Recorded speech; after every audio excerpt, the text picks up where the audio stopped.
بسم اللہ الرحمن الرحیم۔ خیر الدین باربروسا، تاریخ اسلام کا عظیم جرنیل، یورپ جس کے نام سے بھی کامتا تھا، مصنف اسلم راہی MA، آپ کے لیے پیش خدمت ہے۔ کہانی کی طرف بڑھنے سے پہلے آپ سے گزارش ہے کہ اگر آپ ہمارے چینل پر نئے ہیں تو ہمارے چینل کو سبسکرائب کریں اور کہانی پسند آنے کی صورت میں ہماری ویڈیو کو لائک کریں اور اپنے دوستوں کے ساتھ شیئر کریں۔ شکریہ۔ مصر سے قسطنطنیہ جاتے ہوئے سلطان سلیم اپنے لشکر کے ساتھ قسطنطنیہ کے قریب ہی اناطولیہ کے میدانوں میں پڑاؤ کیے ہوئے تھا۔ سلطان اس وقت اپنے خیمے میں اپنے وزیر محمد کے ساتھ کسی موضوع پر گفتگو کر رہا تھا کہ سلطان کا چوبدار خیمے میں نمودار ہوا۔ سلطان نے اسے ہاتھ کے اشارے سے اندر آنے کے لیے کہا۔ چوبدار آگے بڑھا اور سلطان کو مخاطب کرتے ہوئے کہنے لگا، سلطان محترم، خیر الدین باربروسا کے 2 قاصد ابھی ابھی ہمارے لشکر میں داخل ہوئے ہیں اور فی الفور آپ کی خدمت میں حاضری دینے کے لیے التماس کرتے ہیں۔ وہ امیر خیر الدین باربروسا کی طرف سے آپ کے لیے کوئی اہم پیغام لے کر آئے ہیں۔ سلطان سلیم نے اس موقع پر اپنے وزیر محمد کی طرف زمانی انداز میں دیکھا، پھر اپنے چوبدار کو مخاطب کر کے کہنے لگا، تم تھوڑی دیر خیمے سے باہر رکو، میں مشورہ کر کے تمہیں بتاتا ہوں۔ چوبدار باہر نکل گیا اور خیمے کے قریب ہی کھڑا ہو گیا۔ اس کے جانے کے بعد سلطان نے اپنے وزیر کو مخاطب کر کے کہنا شروع کیا، میرے عزیز، جو چوبدار نے کہا ہے میں نے بھی سنا، تو نے بھی سن لیا۔ خیر الدین باربروسا کا نام تمہارے لیے بھی اجنبی نہیں اور میرے لیے بھی اجنبی نہیں۔ اس کے اور اس کے بھائیوں کی سمندر کے اندر مسلمانوں کے لیے خدمات قابل تعریف ہیں۔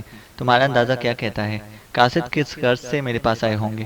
محمد تھوڑی دیر سوچتا رہا، پھر عقیدت بھرے انداز میں سلطان سلیم کی طرف دیکھتے ہوئے کہنے لگا، سلطان محترم، اس میں کوئی شک نہیں کہ ماضی میں خیر الدین باربروسا اور اس کے بھائی سمندر کے جان سکوت میں بپھرتی گرتی کڑکتی برق کی طرح مسلمانوں کے دشمنوں پر حملہ آور ہوتے رہے۔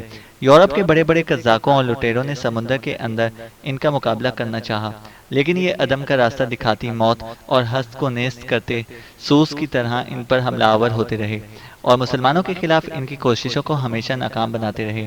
یہاں تک کہنے کے بعد محمد رکا، پھر اپنے سلسلہ کلام کو آگے بڑھا رہا تھا، سلطان محترم، لگتا ہے خیر الدین باربروسا کی جستجو کے ویران صحرا اور جدوجہد کے آکاش پر کچھ تبدیلیاں نمودار ہوئی ہوں گی اور دشمنوں نے اس کی طاقت کو مضطرب اور دل سوختہ کیا ہوگا اور اس بنا پر اسے اپنے ایلچی مدد کے لیے روانہ کیے ہوں گے۔ سلطان محترم، یہ میرا اندازہ ہے، بہرحال میں وثوق سے کچھ بھی نہیں کہہ سکتا۔ یہاں تک کہنے کے بعد محمد دوبارہ کہہ رہا تھا، سلطان محترم، گو آپ نے مجھ سے پوچھا نہیں کہ ہمیں کیا کرنا چاہیے، اس کے باوجود میں آپ سے گزارش کروں گا کہ دشمنوں کی روح کی گہرائیوں تک سراب اذیتیں بھر دینے والے ان مجاہدوں کو مایوس نہیں کرنا چاہیے۔ یہی وہ لوگ ہیں جو سمندروں کے اندر مرگ کی خونی دیمک بن کر مسلمانوں کے لیے دشمن کی بغاوتوں کے خونی تیور دھو ڈالتے ہیں۔ سلطان محترم، اس سے آگے محمد کو رک جانا پڑا، اس سے کہ سلطان سلیم اس کی طرف دیکھتے ہوئے مسکرا دیا، میرے عزیز، اس سے آگے تمہیں کچھ کہنے کی ضرورت نہیں ہے، جو کچھ تم کہنا چاہتے ہو میں سمجھ گیا ہوں اور میں خیر الدین کے قاصدوں کو مایوس نہیں کروں گا۔ تم چوبدار سے کہہ کر خیر الدین کی طرف سے آنے والے دونوں قاصدوں کو میرے پاس لاؤ۔ آواز دے کر محمد نے چوبدار کو بلایا۔ جب وہ اندر آیا تو اس نے خیر الدین کے دونوں قاصدوں کو اندر لانے کا حکم دیا۔ اس پر چوبدار مسکراتے ہوئے باہر نکل گیا۔ تھوڑی دیر بعد خیر الدین کے 2 قاصد اندر آئے، ان کے پیچھے چوبدار بھی کھڑا تھا۔ سلطان اور وزیر محمد دونوں نے اپنی جگہ کھڑے ہو کر پرجوش انداز میں ان کا استقبال کیا، ان سے مصافحہ کیا، پھر انہیں اپنے سامنے بیٹھنے کے لیے کہا۔ جب وہ دونوں بیٹھ گئے تب سلطان نے انہیں مخاطب کیا، تم دونوں پہلے اپنے نام کہو، اس کے بعد میں اپنی گفتگو کا آغاز کروں گا۔ اس پر ان دونوں میں سے ایک بول اٹھا، سلطان محترم، میرا نام کاکاد اور میرے ساتھی کا نام حسن آغا ہے۔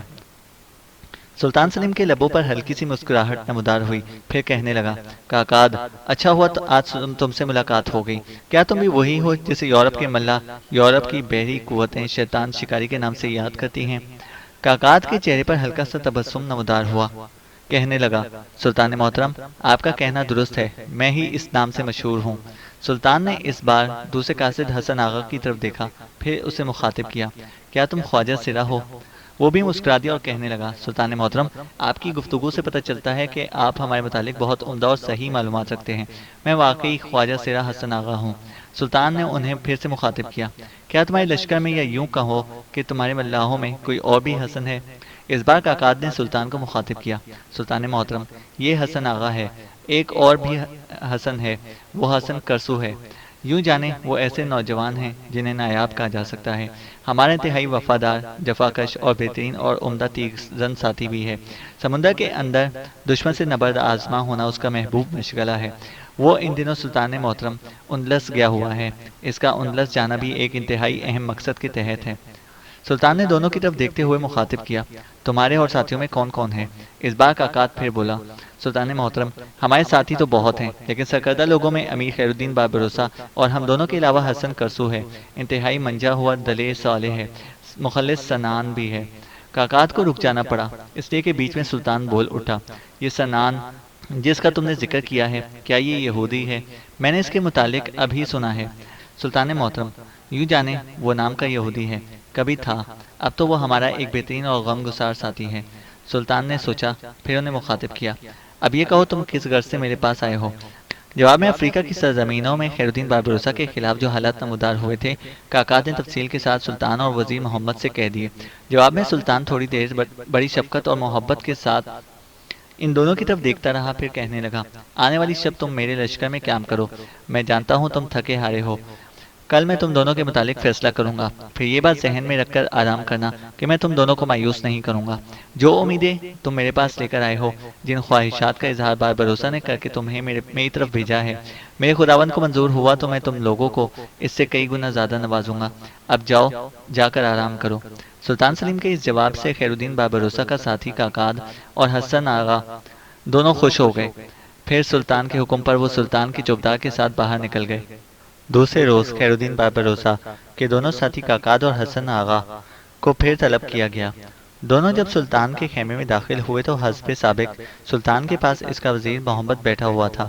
سلطان نے بڑی عزت اور تکریم دیتے ہوئے ان کی پذیرائی کی، اپنے قریب بٹھایا، پھر انہیں مخاطب کر کے کہنے لگا، میرے خیال میں رات بھر آرام کر کے تم لوگوں کی راستے کی تھکاوٹ دور کر چکے ہوگے۔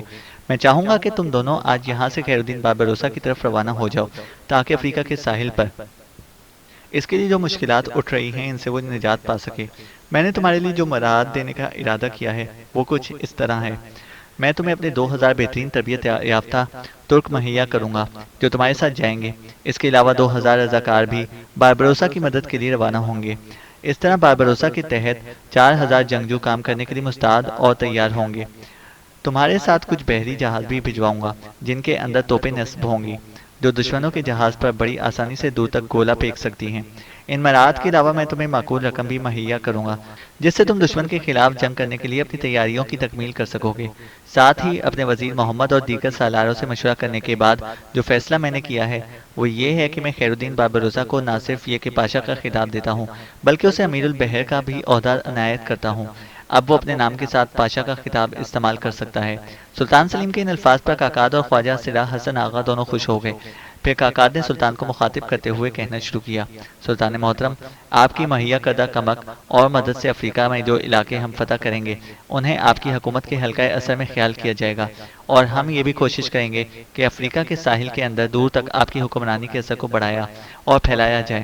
ساتھ ہی ہم خیر الدین باربروسا کی طرف سے حلف اطاعت اور عہد وفاداری پیش کرتے ہیں، اور آپ سے یہ بھی عہد کرتے ہیں کہ جو علاقے ہم فتح کیا کریں گے ان سے ملنے والے اخراج کی معقول رقم بھی آپ کی طرف روانہ کی جایا کرے گی۔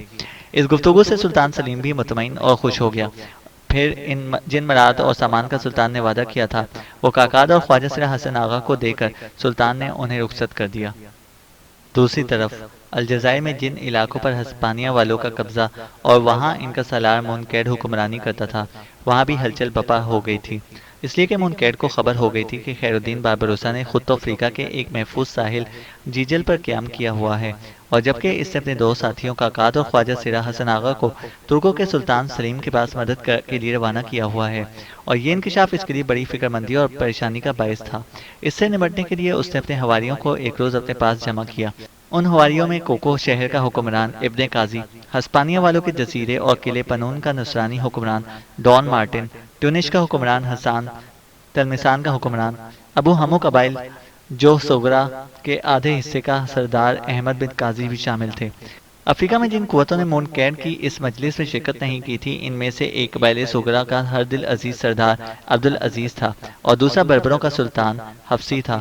یہ دونوں نام نہ صرف یہ کہ غیر جانبدار تھے بلکہ حقیقت میں بربروں کا سلطان حفصی اور قبائل سوگرا کا سردار عبدالعزیز اندرونی طور پر خیر الدین باربروسا کے ساتھ ہم نوا تھے۔ بہرحال ساری منفی قوتیں جب مونکیٹ کے پاس جمع ہوئیں تب مونکیٹ نے ایک بار سب کا جائزہ لیا اور پھر انہیں مخاطب کرتے ہوئے مونکیٹ کہنے لگا، میرے ساتھیوں، جو انکشاف میں تم پر کرنا چاہتا ہوں وہ یہ ہے کہ خیر الدین بابروسا کے دو ساتھی کاکاد اور خواجہ سرا حسن آغا ہمارے خلاف ترکوں کے سلطان سلیم سے مدد حاصل کرنے کے لیے کئی دن پہلے روانہ ہو چکے ہیں۔ اب ہمیں یہ بات اپنے ذہنوں میں نہیں رکھنی چاہیے کہ ہم میں سے کوئی نصرانی ہے یا کوئی مسلمان۔ جو بات ہم نے اپنے سامنے رکھنی ہے اور جس پر غور کرنا ہے وہ یہ ہے کہ اگر ترکوں کا سلطان سلیم بابروسا کی مدد کرنے پر تیار ہو جاتا ہے تو یاد رکھنا بابروسا کے علاوہ ان علاقوں میں کسی کی بھی حکومت نہیں رہے گی، اس لیے کہ ترکوں کی مدد سے بابروسا نہ صرف یہ کہ ہم سب کو باہر نکال پھینکے گا بلکہ میں تم سے یہ بھی کہتا ہوں کہ ہم سب کی گردنیں کاٹ کر قسطنطنیہ کے سلطان سلیم کے پاس روانہ ہو جائے گا تاکہ ترکوں کے ہاں اس کے وقار اور اس کی عزت میں اضافہ ہو۔ مونکیٹ جب خاموش ہوا تو ٹیونس کا حکمران حسان، جسے مولا حسان بھی کہہ کر پکارا جاتا تھا، اپنی جگہ سے اٹھا اور سب کو مخاطب کر کے کہنے لگا، اگر خیر الدین بابروسا نے ترکوں سے مدد طلب کی ہے تو مونکیٹ ہم تمہارے ساتھ وعدہ کرتے ہیں، اگر ترکوں کی مدد حاصل کر کے خیر الدین بابروسا نے ہم پر حملہ آور ہونے کی کوشش کی تو نہ ہی کوئی ترک یہاں سے بچ کر جائے گا اور نہ ہی آنے والے دور میں خیر الدین بابروسا اور اس کے ساتھیوں کو بچ کر بھاگنے اور جیجل میں جا کر پناہ لینے دیں گے۔ ہم دور تک ان کا تعاقب کریں گے اور ہر ایک کی گردن کاٹ کر ان علاقوں کو اپنے لیے محفوظ بنا کر رکھیں گے۔ اس کے بعد ہسپانوی سالار مونکیٹ کی سرکردگی میں سارا لائحہ عمل طے کیا گیا کہ خیر الدین بابروسا اگر دوبارہ الجزائر کے وہ علاقے جن پر اس کے بھائی کا قبضہ رہا تھا واپس لینے کی کوشش کرے تو اس سے کس طرح نمٹنا ہے اور اس کے خلاف جنگ کا لائحہ عمل کیسے اور کس طرح تیار کرنا ہے۔ یہ معاملہ طے کرنے کے بعد ہسپانوی سپہ سالار مونکیٹ نے اپنے کچھ قاصد ہسپانیہ کے شہنشاہ چارلس کی طرف بھجوائے اور اس سے ترکوں اور خیر الدین بابروسا کے خلاف مدد طلب کی اور اسے یہ بھی مشورہ دیا کہ ہسپانیہ سے آنے والی کمک اور سامان اس کے علاوہ دوسرے جنگی سامان کو سمندر میں جو ہسپانیہ والوں کا پنون نام کا جزیرہ ہے وہاں پر رکھا جائے، جس میں کماندار ڈان مارٹن تھا، اور ضرورت کے وقت وہ سامان ڈان مارٹن سے کہہ کر افریقہ کے ساحل کی طرف منتقل کر لیا جائے گا۔ یہ فیصلے ہونے کے بعد مونکیٹ اور ڈان مارٹن ایک طرح سے ترکوں اور بابروسا سے متعلق مطمئن ہو گئے تھے، اس لیے کہ افریقہ کے تقریباً سارے حکمران ان کا ساتھ دینے کے لیے تیار ہو گئے تھے۔ افریقہ کی متحدہ قوتوں اور ہسپانوی لشکروں سے پسپائی اختیار کرنے کے بعد خیر الدین بابروسا نے انتہائی بے بسی اور لاچارگی کے عالم میں اپنے بچے کچے بحری بیڑے اور ساتھیوں کے ساتھ افریقہ کے ایک دور افتادہ ساحل پر جیجل کے مقام پر قیام کیا ہوا تھا۔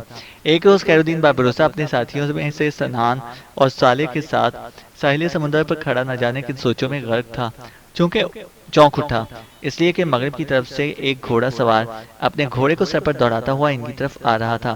جب وہ سوار قریب آیا تو اسے دیکھتے ہوئے خیر الدین بابروسا کے چہرے پر ہلکا سا تبسم نمودار ہوا۔ اس سوار کی طرف دیکھتے ہوئے صالح اور سنان بھی مسکرا رہے تھے۔ آنے والا سوار نوجوان حسن کرسو تھا۔ قریب آ کر حسن کرسو ایک زہریلی جس لگا کر اپنے گھوڑے سے اترا اور بھاگ کر آگے بڑھا، چاہتا تھا کہ آگے جھک کر خیر الدین بابروسا کے گھٹنے پکڑے، لیکن خیر الدین بابروسا شاہین کی طرح جھپٹا اور اس کے دونوں بازو گرفت میں لے کر اسے گلے سے لگایا۔ حسن کرسو کی پیشانی پر چومی، پھر اسے مخاطب کر کے کہنے لگا، حسن، تمہارا یہ مقام نہیں کہ میرے گھٹنے پکڑو، تمہاری حیثیت میرے بیٹے کی سی ہے اور تم میرے انتہائی اہم اور چیدہ ساتھیوں میں سے ایک ہو۔ خیر الدین کے بعد بڑے پرجوش انداز میں حسن کرسو سنان اور صالح دونوں سے ملا۔ جب وہ ایسا کر چکا تب خیر الدین نے اسے مخاطب کیا، کرسو کے بیٹے، سب سے بڑی خوشی مجھے یہ ہے کہ تم عین وقت پر لوٹ کر آئے ہو، اس لیے کہ مجھے اب اپنے سارے ساتھیوں کی ضرورت پڑے گی۔ میں نے کاکاد اور خواجہ سرا حسن آغا کو سلطان کی طرف بھیجا ہوا ہے اور مجھے امید ہے کہ وہاں سے حوصلہ افزا جواب ملے گا۔ جب ایسا ہوگا تو ہم باری باری اپنے دشمنوں سے نبرد آزما ہوں گے، وہاں مسلمانوں کی عزت اور عظمت کو بحال کریں گے۔ حسن کرسو، اب تم یہ بتاؤ، جس کام کے لیے تم گئے تھے اس کا کیا ہوا؟ حسن مسکراتے ہوئے کہنے لگا، امیر، جس کام کے لیے آپ نے مجھے بھیجا تھا یوں جانے اس میں پوری طرح کامیاب رہا ہوں۔ وہاں میں اورلیوس کے بیٹے لسانکو کے بھیس میں گیا تھا۔ میں راہب کی حیثیت سے جس کلیسا اور خانقاہ میں بھی گیا، اورلیوس کے بیٹے کی حیثیت سے میرا بہترین استقبال کیا گیا۔ اس کا فائدہ مجھے یہ ہوا کہ غرناطہ اور اس کے گرد و نواح میں جو بڑے بڑے کلیسا اور خانقاہ ہیں وہاں سب سے میرا تعارف ہو گیا ہے، سب مجھے جاننے اور پہچاننے لگے ہیں، لسانکو کے حوالے سے میری بہترین قدردانی کرتے ہیں۔ امیر، یہ تو میرا پہلا کام۔ دوسرا کام میں نے یہ کیا ہے کہ میں وادی البشارات کے دو بڑے عرب سرداروں سے ملا، ایک کعب بن عامر جو کہتانی قبیلوں کا سردار ہے، دوسرا سعد بن سلامہ جو عدنانی قبیلوں کا سردار ہے۔ انہوں نے مجھ سے وعدہ کیا ہے کہ غرناطہ اور نواح سے دربدر ہونے والے جو لوگ البشارات کا رخ کریں گے، انہیں وہ خفیہ طور پر ساحلی سمندر پر ماہی گیروں کی بستیوں کی طرف روانہ کر دیں گے اور اس سلسلے میں باقاعدہ ان کی مدد بھی کریں گے۔ جب ایسا ہونے لگے تو وہ ہمیں پیغام بھی دیا کریں گے، پھر ہم وہاں سے مسلمانوں کو اٹھا کر افریقہ لاتے رہیں گے۔ خیر الدین بھروسہ کے چہرے پر ہلکا سا تبسم نمودار ہوا۔ آگے بڑھ کر اس نے حسن کرسو کی پیٹھ تھپ تھپائی اور پھر کہنے لگا، اب یہ بتاؤ تمہیں تمہارے ماں باپ کا کوئی سراغ ملا اور تمہارے دادا کا کیا حال ہے؟ ان دو سوالوں پر حسن کرسو اداس ہو گیا۔ لمحہ بھر کے لیے اس کی گردن جھک گئی۔ اس کی یہ حالت دیکھتے ہوئے خیر الدین بھروسہ ہی نہیں، سنان اور صالح بھی پریشان اور فکر مند ہو گئے تھے۔ پھر باری اور دکھتی ہوئی آواز میں حسن کرسو کہہ رہا تھا، امیر، کچھ لوگوں نے مجھے اس غلط فہمی میں مبتلا کر دیا تھا کہ میری ماں کیونکہ اسپینی تھی، ہو سکتا ہے وہ عیسائیت قبول کر کے کسی کلیسا یا کسی معبد میں زندگی کے دن گزار رہی ہو۔ میں اپنی ماں اور بہن دونوں کو جانتا ہوں، وہ کسی بھی صورت ایسا کرنے پر تیار نہ ہوں گی۔ میں نے وہاں انہیں بہت سے کلیساؤں میں تلاش کیا، جہاں میں جس جگہ زبردستی مسلمانوں کو نصرانی بنا کر رکھا گیا تھا وہاں بھی کیا، لیکن وہاں مجھے اپنی ماں اور بہن دونوں نہیں ملی۔ امیر، کچھ لوگوں نے یہ بھی شبہ ظاہر کیا ہے کہ گزشتہ سالوں میں، بلکہ آپ کے بھائی کے عروج کے دور میں، کچھ ترکوں کے ساتھ مل کر وہاں سے مسلمانوں کو نکالا گیا تھا۔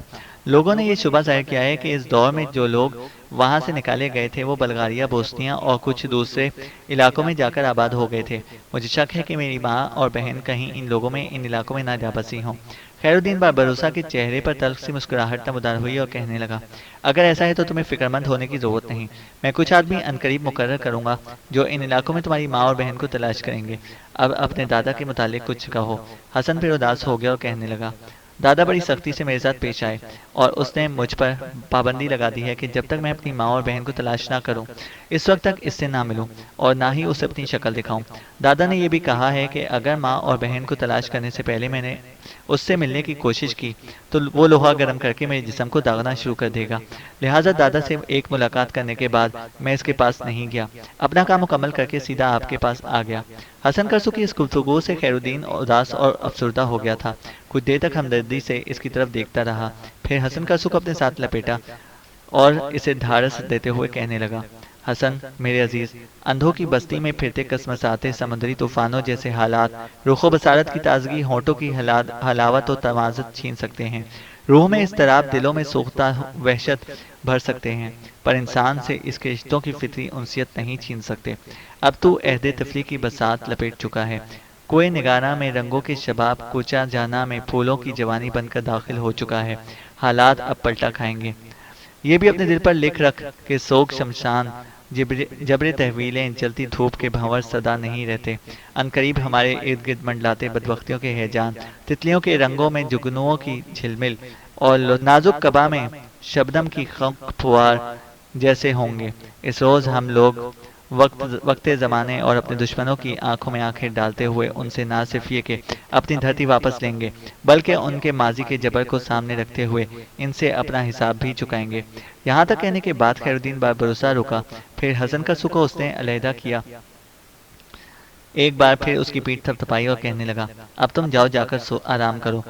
ساتھ ہی اس نے اپنے قریب کھڑے دو ساتھیوں میں سے سنان کو مخاطب کرتے ہوئے کہا، سنان، حسن کو ساتھ لے جاؤ اور اس کے قیام کا اہتمام کرو۔ اس کے ساتھ سنان آگے بڑھا اور حسن کرسو کا ہاتھ پکڑ کر اپنے ساتھ لے گیا۔